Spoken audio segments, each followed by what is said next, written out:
Hello প্রিয় বন্ধুরা, আজকে আমি তোমাদের নিয়ে যাব এক রহস্যময় জায়গায়, একটা এমন জায়গা যেখানে তোমরা জীবনে কষ্ট দুঃখ এক নিমেষেই মুছে যাবে। কিন্তু এই জায়গাটির ভিতরে ঢুকলেই তোমাদের জীবনে যা ঘটবে তা হয়তো তোমরা কল্পনাতেও ভাবতে পারোনি। আমি এখন এসে গেছি এক অসাধারণ জায়গায়, চাকলাধাম, পশ্চিমবঙ্গের। এটা শুধু একটা ধর্মীয় স্থান নয়, বরং ভক্তদের কাছে এটা আধ্যাত্মিক শক্তির এক আলাদা কেন্দ্র। অনেকে বিশ্বাস করেন এখানে আসলে মানুষের জীবনের দুঃখ কষ্ট দূর হয় আর মনে এক অদ্ভুত শান্তি পাওয়া যায়।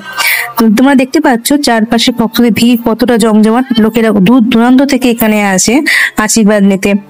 চাকলা ধামের আসল সৌন্দর্য হলো এখানকার পরিবেশ, একদম পবিত্র, একদম শান্ত। তোমরা কি কখনো এখানে এসেছো? যদি তোমরা এখানে এসে দেখো তোমরা কমেন্টে জানিও। সত্যি কথা বলতে জানো তো, আজকে আমি ভাবিনি যে যাব, কারণ বলে না যে যদি ভগবান চায় তবেই তুমি সেখানে যেতে পারবে। আর আমি বছর দুয়েক আগে প্ল্যান করেছিলাম যে আমরা চাকলা যাব, কিন্তু কোনো কারণে আমাদের যাওয়া হয়ে ওঠেনি। আর সত্যি কথা বলতে যতবার আমরা ভেবেছি যাব, কোনো না কোনো বাধা এসেছে। গতকাল রাতে আমরা যখন ঠিক করলাম যে চাকলা যাওয়া যাক, সকাল হলে ভাববো যে যাবো কিনা, যদি বৃষ্টি হয় তাহলে যেতাম না। দেখলাম যে না, বেশ ভালোই রোদ উঠেছে আর কোনো মানে কোনো দিক থেকে কোনো বাধা আসেনি। তো ভাবলাম হয়তো তাহলে হয়তো বাবা হয়তো ডাকছে, যাক বেরিয়ে পড়ে যাক। বাবার লোকনাথের নাম করে আমরা বেরিয়ে পড়লাম। আর আমরা যাচ্ছি কোন্নগর থেকে। তোমরা দেখতে থাকো আমরা কোনখান থেকে যাব। আমরা বলে দিলাম যে কোন্নগর থেকে যাচ্ছি। তোমরা যদি হাওড়া থেকে আসো তাহলে তোমাদের পড়বে হাওড়া থেকে বালি, বালি থেকে বালি ব্রিজের ওপরে বালিকল স্টেশন। সেখান থেকে শিয়ালদা লোকাল ধরে তোমরা সোজা চলে যাবে দমদম। দমদমে গিয়ে বনগাঁ লোকাল ধরে তোমরা গুমা স্টেশনে গিয়ে নেমে পড়বে। আর গুমা স্টেশন থেকে আমরা কিভাবে যাব তোমরা দেখতে থাকো। আমরা যেহেতু কোন্নগর থেকে যাচ্ছি, এর জন্য আমরা কোন্নগর থেকে যাব সোজা বালি। তো চলো যাওয়া যাক, আমাদের ট্রেন সময় হয়ে গেছে। আর সত্যি কথা বলতে আমাদের এখানে জানো তো খুব ঘন ঘন ট্রেন, মানে বেশিক্ষণ দাঁড়াতে হয় না, অন্তত 10 মিনিট অন্তর অন্তর আমাদের এখানে ট্রেন আছে। এদিকে দেখো ট্রেন অ্যানাউন্সমেন্ট করে দিয়েছে, ট্রেন চলে এসেছে। আর আমি আমার মেয়েকে নিয়ে যাচ্ছি না এই কারণে, আজকে প্রচন্ড রোদ উঠেছে। আর অনেকক্ষণ, যেহেতু এখন বাজে 9:45, এই সময় যেহেতু বেরোচ্ছি আমাদের আস্তে আস্তে অনেক রাত হয়ে যাবে। তো যার জন্য আমি মেয়েকে নিয়ে গেলাম না, কারণ এত ভিড়ের মধ্যে এত রোদের মধ্যে ওর একটু খাওয়া দাওয়া অসুবিধা হয়ে যাবে। যেহেতু বাচ্চা মেয়ে তো আমরা অ্যাডজাস্ট করতে পারি, কিন্তু ও কি করে করবে, এখন ছোট মেয়ে। এর জন্য দেখো ট্রেন চলে এসেছে, আমরা উঠে পড়েছি। চলো দেখতে থাকো আমরা কোথায় যাচ্ছি। এই দেখো এখন বালিতে আমি নেমে পড়েছি। আর বালিতে যেহেতু নেমে পড়েছি, আমরা বালিতে নেমে সোজা টান দিকে চলে যাব। সিঁড়ি আছে, সিঁড়ি দিয়ে নেমে সোজা টান দিকে। চলো তোমরা দেখতে থাকো আমরা এখন কোথায় যাচ্ছি।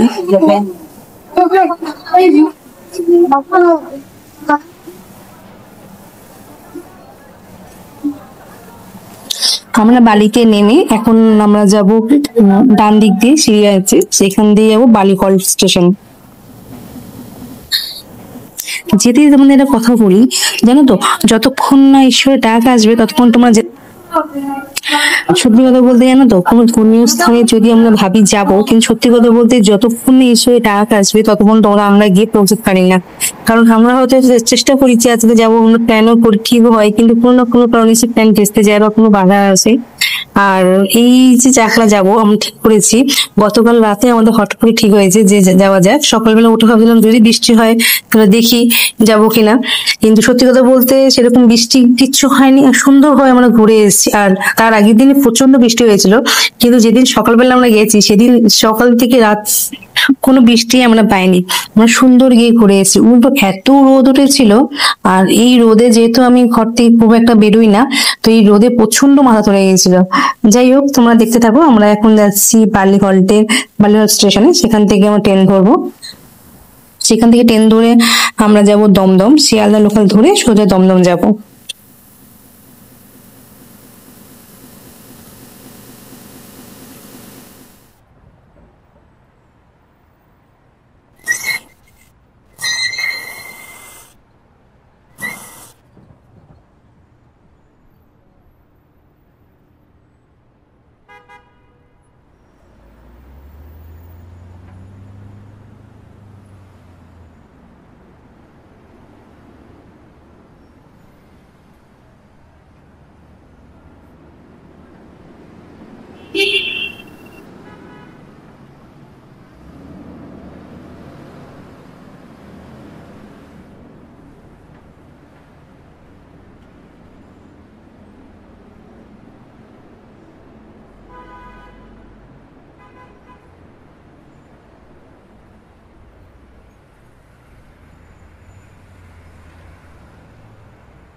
যেহেতু মানুষ এই টাইমে অফিস যায়, তো এই টাইমটা প্রচন্ড ভিড় ছিল। মানে আমরা যখন কোন্নগর থেকে উঠলাম তার আগে ট্রেনটা ছেড়ে দিয়েছিলাম, তখনও খুব ভিড় ছিল। আর এখানে দমদমে সরি, আমরা এই যে বালি এসেছি, বালি হলডে, এখানেও প্রচন্ড ভিড়।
তোমাদের একটা কথা বলি, কি বলতো, আমার একটু ভুল হয়ে গেছে এডিটিং করতে গিয়ে।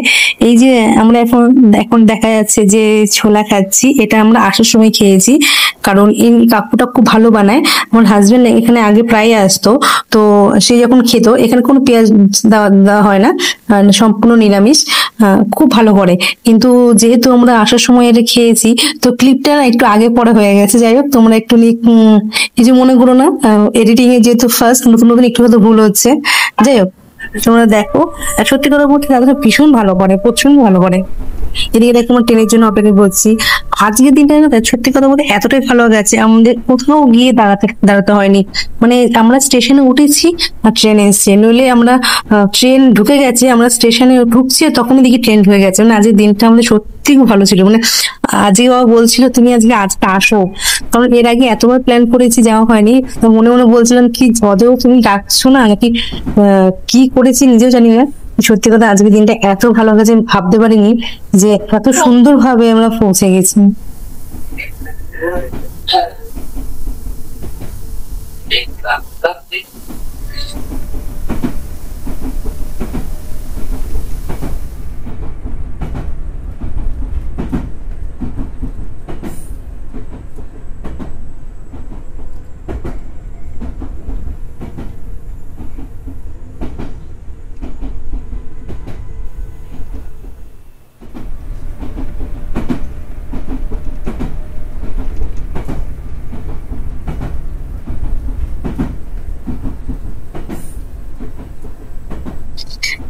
এদিকে দেখো ট্রেনে উঠে একটাই সিট ছিল, আমি সিট পেয়েছি। আর আমার হাজবেন্ড আর একটা ভাই গেছিল, তারা দুজনে সিট পায়নি, তারা ওই কোনায় গিয়ে দাঁড়িয়েছিল। আর তারপরে স্টেশনে গিয়ে এত ভিড়, আর জায়গা যাও বা মানে মানে যেখানে দাঁড়িয়েছিল সেই জায়গা খালি ছিল, সেই জায়গা পুরো ভর্তি হয়ে গেছিল, যার জন্য পুরো কিছু কিছু ভিডিও করা হয়নি।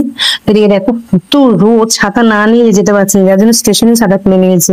এদিকে এত মাথা ধরেছিল, হাজবেন্ড বলছিল চা খেয়ে নাও, চা খেলে কিছু হয় না। তো ঠিক আছে, একটু চা খাওয়া যাক, কারণ এখন অনেকটা দূর যেতে হবে, আবার সারাটা দিনের ব্যাপার। এদিকে দেখো একটু জল আর 3টে চায়ের অর্ডার দিয়েছি। জল না খেলে থাকতে পারবো না, কারণ প্রচন্ড জল তেষ্টা পেয়ে গেছিল, আর জল নিয়ে যাওয়া হয়নি, ভুলে গেছি। ওই যে বললাম না, আমরা আগে গতকাল রাতে আমরা ঠিক করেছি কি নিয়ে যাব না নিয়ে যাবো, মানে একদম ভুলে গেছি। আর যেহেতু মেয়েকে নিয়ে আসিনি, এর জন্য জলের কথা একদম মনে ছিল না। আর যখন মেয়েকে নিয়েছি তখন মনে থাকে যে ও জল খাবে কি খাবে।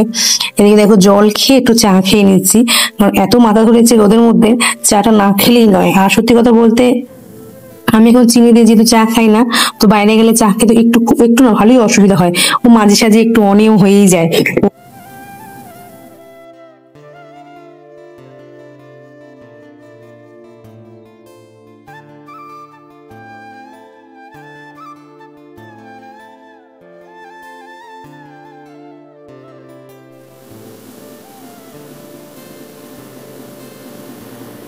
এটা হলো গুমা স্টেশন। গুমা স্টেশনে নেমে আমরা গুমা স্টেশন থেকে আমরা নেমে চলে গেছি।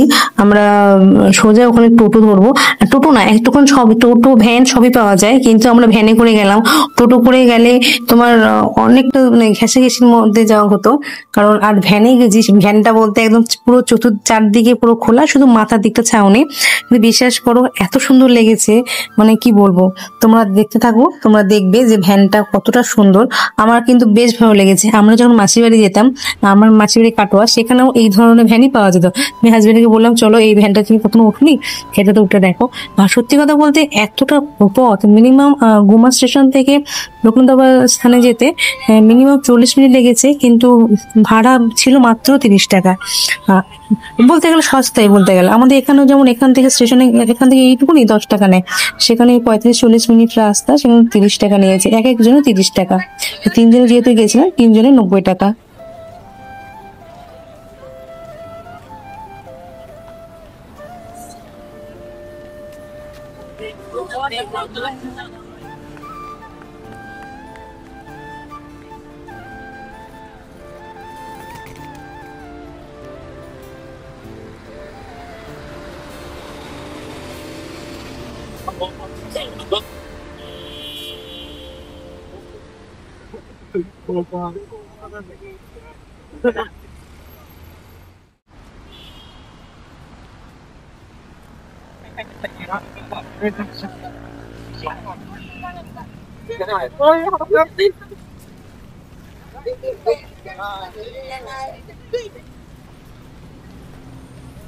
এই ভ্যানগুলো আমার এত ভালো লাগে। আমি বললাম না, আমি ছোটবেলায় আমরা যখন মাছ বেরিয়ে যেতাম, তখন এই ধরনের ভ্যানগুলো ওখানে এখনো আছে।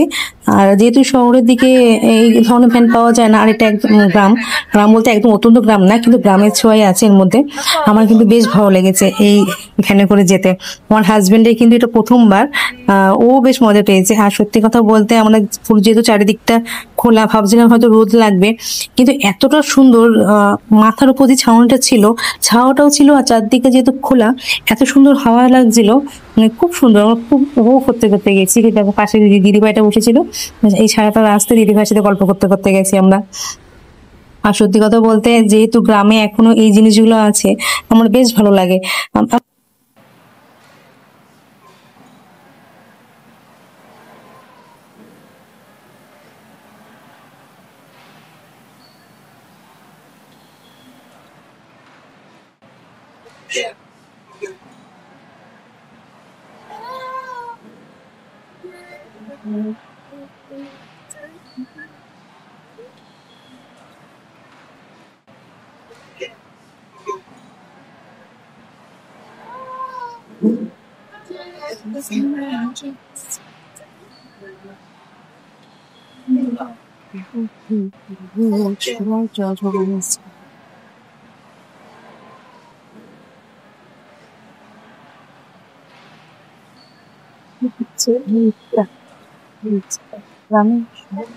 বেশ চতুর্দিকে দেখো প্রচুর ভিড়, আর অনেক পুলিশ ছিল। যেহেতু আজকে জন্মাষ্টমী, আর সবাই জল ঢালছে, আর জন্মাষ্টমীতে সবাই পুজো করছে। তো সুন্দর এই রোদের মধ্যে সবাই সেটা সত্যি অদ্ভুত একটা শান্তি এখানে নেমে। এই জায়গাটা এত ভালো লাগছে, তোমাকে যে বলে বোঝাতে পারবো না। আর বলে না যে কোন তীর্থস্থানে গেলে দেখবে মনটা এমনি ভালো হয়ে যায়। সারা রাস্তা মনটা এমনিই ভালো ছিল, আর যখন এখানটা নামলাম তখন যেন আরো। দেখেছো সবাই খালি পায়ে জল ঢালতে এসছে, তা আবার এই রোদ, এত রোদ আমরা থাকতে পারছি না, তার মধ্যে ওনারা খালি পায়ে জল ঢালতে এসে। দেখেছো প্রচুর লোক, মানে আজ যে জন্মাষ্টমী, আর শ্রাবণ মাস এখনো আছে, সবাই জল ঢালছে, মানুষ পুজোও দিচ্ছে, প্রচুর ভিড়। হয়তো তোমার ভিডিও দেখাতে পারছি কিনা বুঝতে পারছি না, কিন্তু দেখ কত মানুষ। আমরা যেখানে নেমেছি সেখান থেকে অনেকটা হাঁটতে হবে, অনেকটা বলতে খানিকক্ষণ।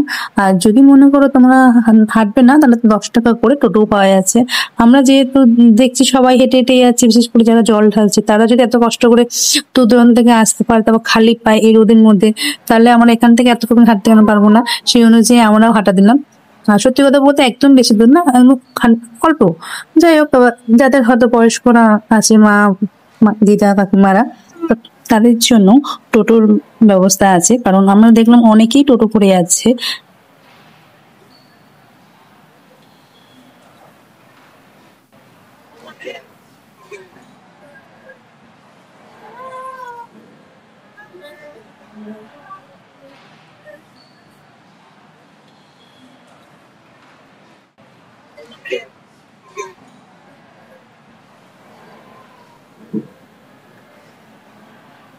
যেতে যেতে দেখি দুধারে বেশ কিছু খাবার জিনিস, খেলনা।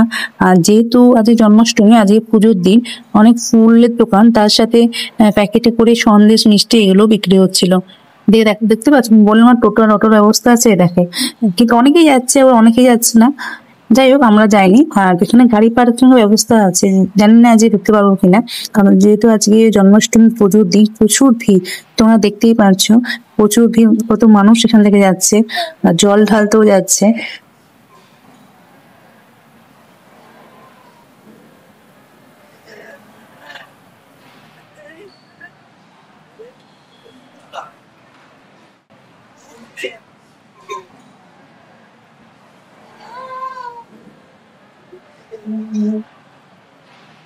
চিকেন আগে তো বিশেষ দিনে এসে রান্না করবো, দেখতে চাপ আছে, নিয়ে গেলাম হচ্ছে খেলনার জিনিস হচ্ছে।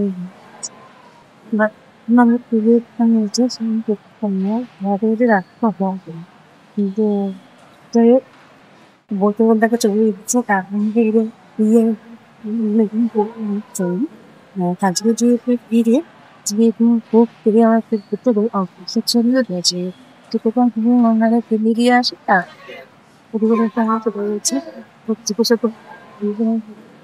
এই জায়গাটা চোখে যায়, ওই জায়গাটা আছে কিছুতে শুধু টুকটা ছোট ছোট পুরো ছোট করে যাবো চলো আমরা জায়গাটা দর্শন করছি।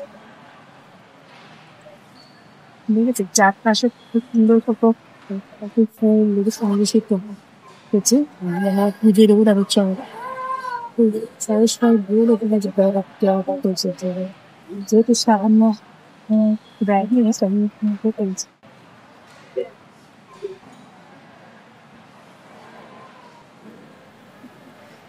প্রচুর লাইন ছিল, এই রোদের মধ্যে দাঁড়িয়ে কত মানুষ পুজো দিচ্ছে। ভাবলাম তাহলে আমরাও পুজো দিয়ে যাই, কারণ এখন অনেক লোক আছে। আর ভিড়, এত দূর থেকে যখন এসেছি, পুজো না দিয়ে যাব না, সে যত রাতই হোক না কেন। আর সত্যি কথা বলতে তোমরা দেখতেই পাচ্ছ কতটা লাইন, তার উপর ভেতরেও লাইন আছে। আর এই রোদের মধ্যে সবাই দাঁড়িয়ে আছে, আর এমনকি ছোট ছোট পুচকু পুচকু বাচ্চাদেরকে নিয়েও তো বাবা মারা এসছে। জানি না তাদের বাড়ি কাছে না দূরে, কিন্তু আমার মনে হচ্ছিল এখন এদেরকে দেখে যে আমি যদি আমার মেয়েটাকে নিয়ে আসতাম। এদিকে দেখো যাচ্ছি ফুল কিনতে, কারণ যেহেতু পুজো দেবো। আর সামনে থেকে অনেকগুলো ফুলের দোকান ছিল, চলে এসেছি। লাস্টে এই কাকিমার দোকান থেকে নিয়েছি। এই কাকিমারটা খুব ভালো, জানো তো।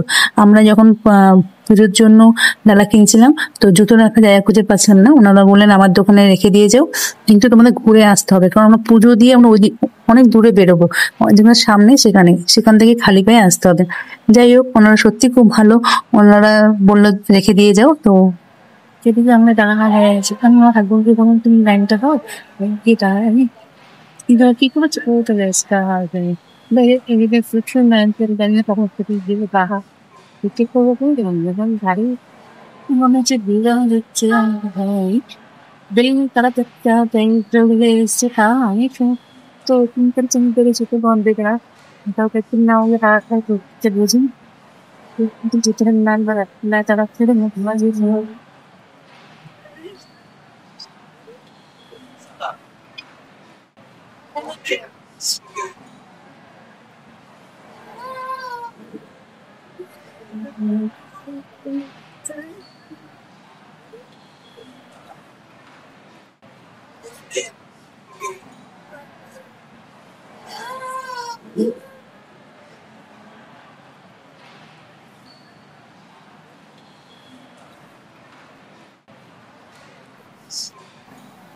আমাদের লাইন এখান থেকে শুরু হয়েছে। আমরা মিনিমাম 2 ঘন্টা মতো আমরা লাইনে দাঁড়িয়েছিলাম এই রোদের মধ্যে। বললাম না জন্মাষ্টমীর দিন বলছি, প্রচুর ভিড় ছিল। আমাদের মতো বহু ভক্তরা ছিল যারা দূর দূর থেকে এসেছে, আর আমাদের পেছনে প্রচুর লাইন ছিল। আমরা যেহেতু অনেক মন্দির থেকে অনেকটাই দূরে। আর সত্যি কথা বলতে 2 ঘন্টা লাইনে দাঁড়িয়েছিলাম ঠিক কথা, কিন্তু কোনো কিন্তু এক জায়গায় আমাদের অনেকক্ষণ দাঁড়াতে হয়নি, কারণ লাইনটা খুব তাড়াতাড়ি এগোচ্ছিল। তার মানে মানে যদি এটা আস্তে আস্তে লাইনটা এগোতো তাহলে ভাবো আমাদের কত দেরি হতো, তাতেই আমাদের 2 ঘন্টা লেগে গেছে। আর এত রোদ, রোদের মধ্যে থাকতে না পেরে লাস্ট পর্যন্ত বাধ্য হয়ে আমরা ছাতা নিয়েছি, কারণ ছাতা না এতটুকুন সময় ছাতা নিতে পারবো, কারণ আরেকটু জায়গার ভেতরে ঢুকে গেছি, এই জায়গাটা দেখো ছাতা নিতে পারিনি। আর ছাতা নেওয়ার দরকারও হয়নি, দেখেছো চারদিক দিয়ে কত গাছ, এমনি ছাওয়া ছিল। আর মাঝে মাঝে একটু রোদ আসছিল। এদিকে দেখো যারা জল ঢালতে এসে তারা দেখো কি সুন্দর গামছা মাথায় করে নিজেদের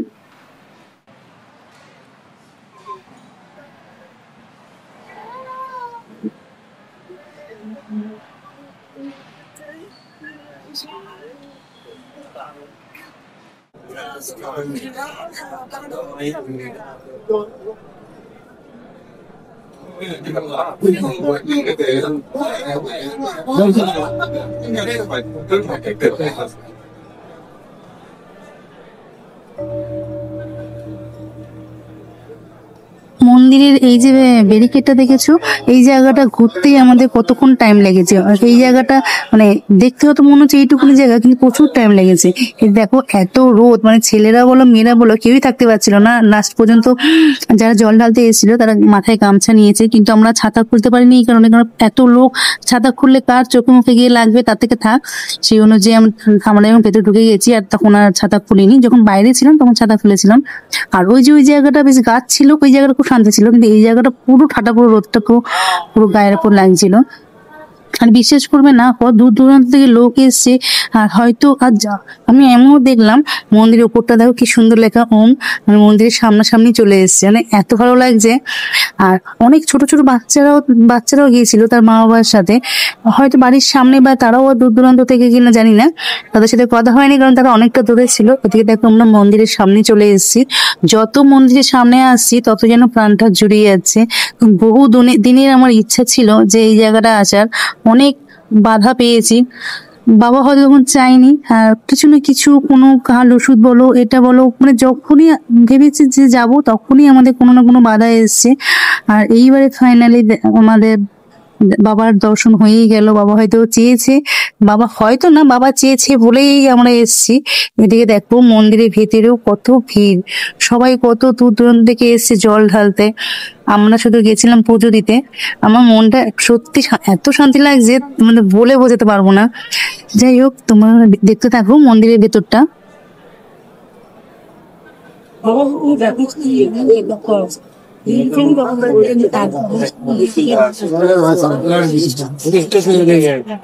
Kiedyś robi porędzie, বিশ্বতাত্ত্বিক থেকে ইস্তম্বুল শাহ এজব সালাম বিতর্কের বিরুদ্ধে একটি মামলা দায়ের করেছে। শেষ পর্যন্ত তিনি পুরুষে নাম জয়লাভ করেন।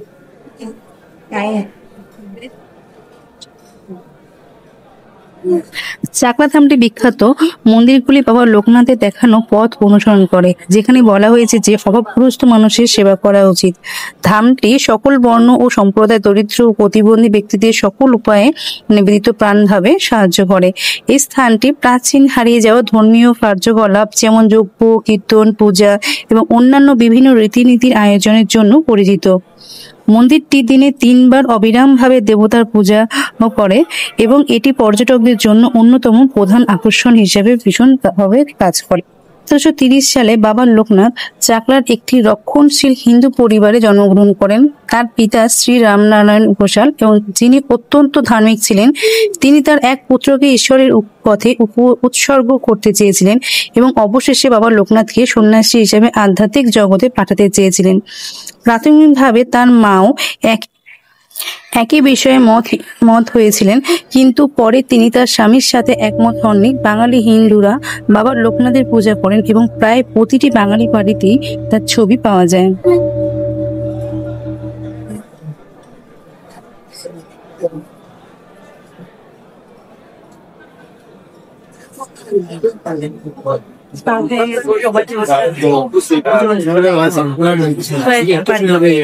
যেহেতু একটা লাইন ছিল লাইন চলে আসছি ওখানে সেই জায়গাতে তারপরে পুজো দেখেছি দিকে দেখো ওখানে বড় করে চোখ রয়েছে দেখাচ্ছে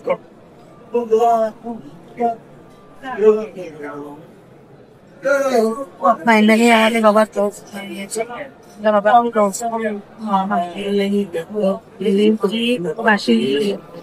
ছিল এখানে যজ্ঞ হচ্ছিল, বাবাকে পুজো দিয়ে তারপর আমরা যজ্ঞের ওখানে গিয়েছিলাম। আর মন্দিরে ধূপ মোমবাতি জ্বালানো নিষেধ, ধূপ মোমবাতির জন্য বাইরে জ্বালানো জায়গা ব্যবস্থা ছিল। আমরা পুজো দিয়ে ধূপ মোমবাতি নিয়ে আমরা বাইরে চলে এসেছিলাম। সবাই এখানে পুজো দিচ্ছিল, জল ঢালছিল, আমরা পাশ দিয়ে। আর দেখো এদিকে হয়তো বৃষ্টি হয়েছিল, কারণ আমরা যেদিন গেছি সেদিন কিন্তু বৃষ্টি হয়নি, কিন্তু দেখি এই জায়গাটা মানে প্রচন্ড কাদা। দেখেছো কত লোক, দেখো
আমরা পুজো দিয়ে বেরিয়ে পড়েছি।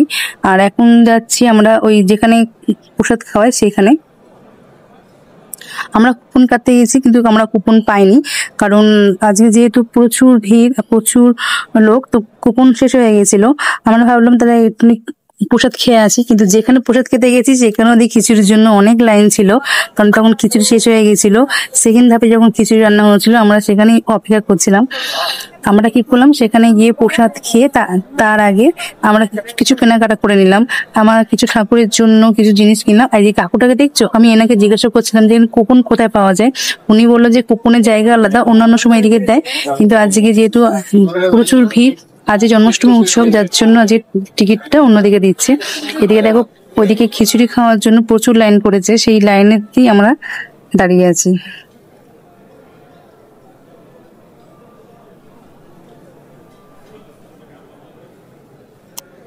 এত গরমের মধ্যেও দেখো সবাই লাইন দিয়ে দাঁড়িয়ে আছে খিচুড়ির জন্য। আর যেহেতু খিচুড়ি শেষ হয়ে গেছে, খিচুড়ি আবার বসিয়েছিল, তো আমরা কি করলাম, লাইনে দাঁড়িয়ে আছি, নইলে আমাদের বাড়ি যেতে দেরি হয়ে যাবে। এদিকে দেখো খিচুড়ি গুলো হচ্ছে, আর গরম, প্রচুর গরম। এদিকে দেখো এখানে একটা ভালো সুব্যবস্থা ছিল। তোমরা যদি বাড়ি থেকে টিফিন বাটি নিয়ে আসো, বা বাইরেও কন্টেনার ব্যবস্থা ছিল যেখানে বিক্রি হচ্ছিল, সেখান থেকে বহু মানুষ দেখলাম সেখান থেকে কন্টেনার নিয়ে বাড়ির জন্য প্রসাদ নিয়ে যাচ্ছিল। যেহেতু প্লাস্টিকের জিনিস, যার জন্য আমি নিয়ে যাইনি। এদিকে দেখো খিচুড়ি হয়ে গেছে, প্রচুর গরম গরম খিচুড়ি চলে এসেছে। আমরাও নিয়ে তাড়াতাড়ি করে বেরিয়ে পড়েছি, কারণ প্রচুর ভিড়, আর গরম খিচুড়ি কখন কার গায়ে পড়বে সেই অনুযায়ী আমরা আস্তে আস্তে বেরিয়ে পড়েছি। দেখো এত গরম খিচুড়ি খাওয়া যায় না। আমি একটা আইসক্রিম কাকুর কাছে গিয়ে বললাম, ওনার টোটো ছিল, উনি আইসক্রিম বিক্রি করছিল, ওনার কাছে গিয়ে বললাম, খিচুড়ি খেয়ে ওনার কাছে আইসক্রিম খেয়ে চলে এসেছি বাড়ি। আজকের ভিডিওটা এতটাই। তোমাদের যদি ভালো লাগে লাইক, শেয়ার এবং সাবস্ক্রাইব করো। আর তোমাদের যদি এরকম ভিডিও পছন্দ হয় আমার কমেন্ট বক্সে কমেন্ট করো। চলো টাটা, বাই বাই।